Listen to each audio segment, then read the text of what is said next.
Brooke, you have to go on stage tonight.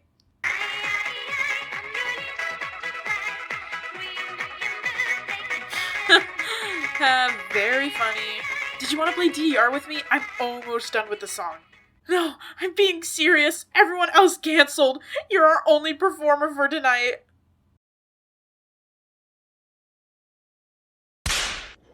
What? No, come on. There has to be someone else here. I can't go on. I've never been on stage, especially on my own. You have to, or else the audience is going to leave and post hate reviews everywhere. Can I borrow your suit? Wait, what? So Noggin by Nick Jr. was an edutainment cable program that started in 1990 with the goal of teaching fundamental skills to toddlers and kids. And oh my god, did it have some of the best shows on air! I'm talking Ooby, Max and Ruby, Pinky Dinky Doo. Okay, no one remembers that show but me, but still, the freaking Backyardigans! And the one I'm going to be talking about today, the Upside Down show that came out in 2006. And before we fully dive into this, while I am talking about a show meant for preschoolers, this video definitely isn't. And now with that being said, let me set the stage for you. Each episode of the show pretty much follows the same formula of being we start in a blank white room with two brothers named Shane and David, with Shane miming something. Then David addresses the viewer and tells us all about a magic remote that does heaps of cool things. Basically meaning we can control anyone with just a push of a button. Then he hands us the magic remote. We, the viewer, play around with the remote for a bit before the boys tell us to hit the play button, which starts the show's intro. Now, a good chunk of the episode consists of the brothers wanting or needing to do something. Like in episode Pet Shop, David wants a pet like Shane, and so that's the goal of the episode. Or in episode Airport, the boys need to pick up their roommate's cousin from the airport. Yeah, that's right, they have a roommate, and he's honestly such a sweetie pie. Puppet is a sock hand puppet that lives with the boys and is a major theater kid. In the same episode Airport, he sang a song for when he saw his cousin, whose name is Mary Annette, and is a marionette. In episode Movies, he's directing a film starring Shane and David, and in episode Mini Golf, we see him practicing a Shakespeare play. Now, after they have an objective, Shane and David traverse through the many different rooms in their apartment building, which takes up most of the episode. Some rooms include, but not limited to, the Very Hairy Room in episode Barbershop, the Desert Room in the episode Beach, which has the funniest bit in the show, to be honest, where the boys keep taking on and off their shoes. Hot sand. Oh, let's put them back on. That's better. I've got sand in my shoe. Me too. There's only one thing to do. Take him off? Yeah. The No Fun Room in episode Birthday, and the Wake Up Room in episode Camping, and many, many more rooms that get sometimes more and more surreal. Not only can you enter a room by opening a door, everywhere in the apartment building seems to lead to another room, and sometimes when you enter a room, the boys are greeted by a kid who is there to explain/teach something to them, like a lesson of the day type of deal. Whoa, for a second I forgot this is an educational show, and not just some improv comedy duo. We'll get to that later. Finally, Shane and David find the right room where they could do whatever the goal was. This is also where we see it cut to the real world, and I like to think of this as just them exiting their crazy multi-room apartment building. There is one episode in the series where we don't see them go outside, and that's in the episode Birthday Party, where all the kids that have taught them a lesson in previous episodes come to celebrate the boys' joint birthday party in the main living room area, which is honestly pretty cute. And that's pretty much how every episode goes. Now let's talk about some characters. Now, you guys are pretty familiar with Puppet already, but in episode Picnic we learned some lore that David actually lived with Puppet before letting Shane move in with them, which makes sense since Puppet seems he can navigate the apartment better than the boys. But enough about him. I want to talk about my favorite character, and that's Miss Foyle, the boys' next door neighbor. She usually shows up in every episode in the cutest outfits ever. Like, I need this lady clock pin. She randomly shows up in some rooms, but most of the time we see her joining the boys outside at the end of the episode. She is also a tuba player and a fabulous game show host, as we see in episode Ice Cream Truck. She is high energy, fun, smart, a maximalist, and overall amazing, and I headcanon her as a lesbian. Talk to the wall! Now, the next character doesn't really have a name, but I'm just gonna call them the voice, because that's literally all they are. The apartment's godlike voice that sometimes asks the boys to knock before entering a room, or else it won't open. Like in episode Movies, before Shane and David can enter the real movie theater, the voice asks them for tickets before they can enter. But sometimes the voice is a little eerie. Like in episode Pet Shop, the voice opens a door with a bright light coming out of it and tells the boys to enter. Come in. Could this mean the apartment building is alive somehow? And so it can control the rooms and doors to it?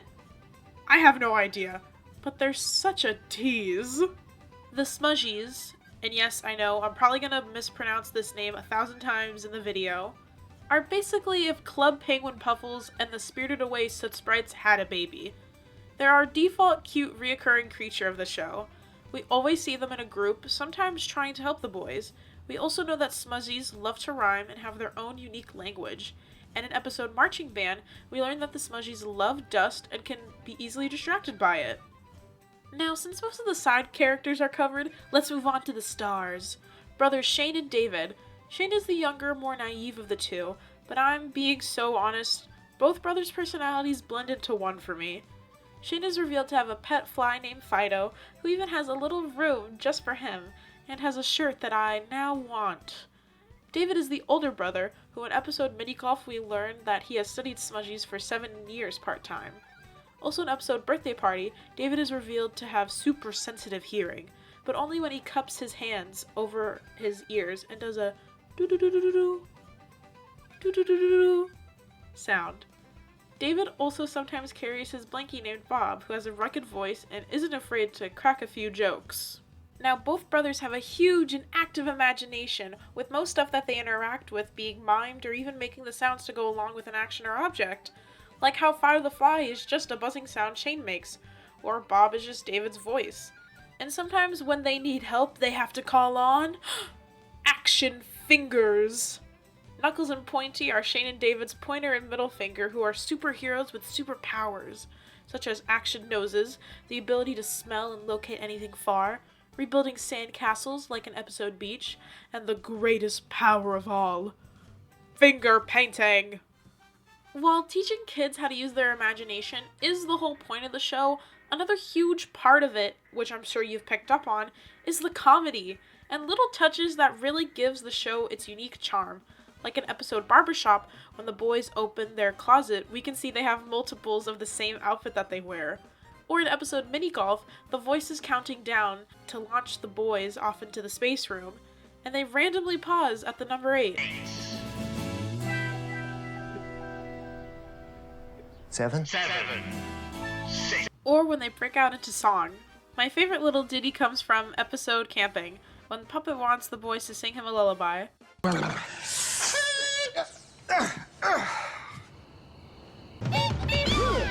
Thank you very much! Good night! Now, you're probably wondering why I keep mentioning the same handful of episodes and haven't mentioned any seasons. Well, the sad truth is that the Upside Down show only had 13 episodes. I know. It's a hard pill that both of us are gonna have to swallow, but we can cope. Which is shocking because this show has won awards! A goddamn Daytime Emmy for Outstanding Achievement in Main Title Design, and a Logie Award for Most Outstanding Children's Performance. Apparently Shane and David, who co-created the show, wanted a season 2, but Noggin just didn't want one for some reason. There was also going to be a movie as a send-off to the show, and the script was even finished, but sadly didn't have enough funding to start filming. And I'm not gonna lie, I've scrubbed through the internet to see if the script ever got leaked, and it sadly hasn't, which makes me really sad. Shane, David, I definitely know you're not watching this, but please release the movie script. I'm just so curious about what the plot could be. But I don't want to end this video off on a sad note, so I tried to find any other show facts or to see if there was some merch I could buy, but nothing could have prepared me for what I would discover. They have a Flash game! Oh my gosh! The Upside Down Show Smash Up game. Oh my gosh. Hopefully I remember to put the link in the description. Hello, David here. My brother Shane and I are about to play the Schmancy Smash Up game. Would you like to play with us? Awesome! Just press play. Oh wait, crap. Wait, how can I not hear it? Sorry, I had technical difficulties. I'm not a gamer. Press the play button to begin. Okay, I will do this. Hey, it's me, Shane. You get to make your own video. Shane! A video that no one has ever seen before. Slay. Starring us. Oh my God. Made by you. Use your mouse to pick a video. Use the brushes and paints to draw a picture. Oh, it's like one of those make your Click on a movie door to type choose a sound games. effect. First, pick a video. Click Okay, next. so it seems like these are just clips from the show and not like original. Weightlifting. I think I'll go with the weightlifting. Yes, that one needs work.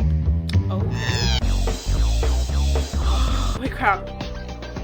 What do I have to do? Okay. I have to draw something that's in his hand.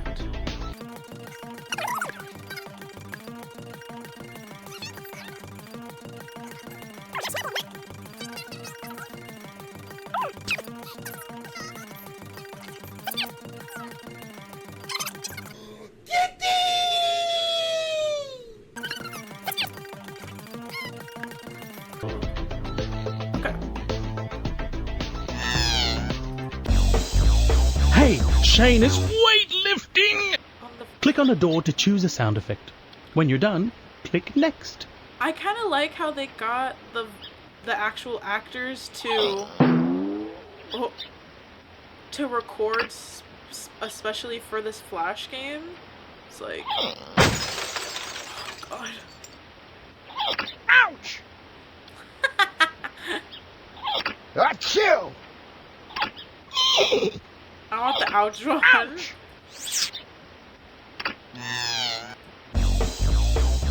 Guess what? It's showtime! Showtime! Showtime! Let's see the video you made. Here we go! Hello. That's my brother Shane. Hello. While he lifts his weights. Easy.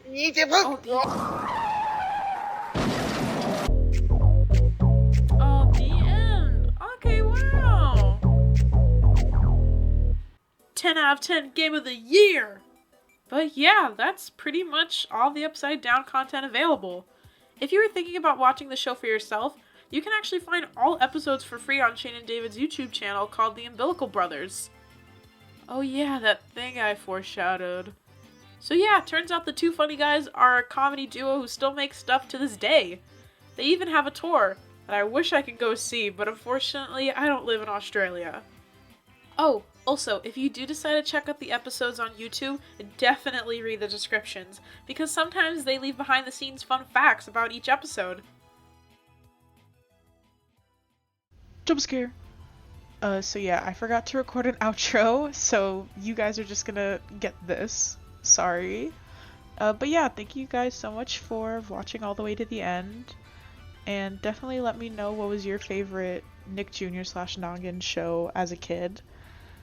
And again, thank you so much for watching, and hopefully I'll see you in the next one. Bye!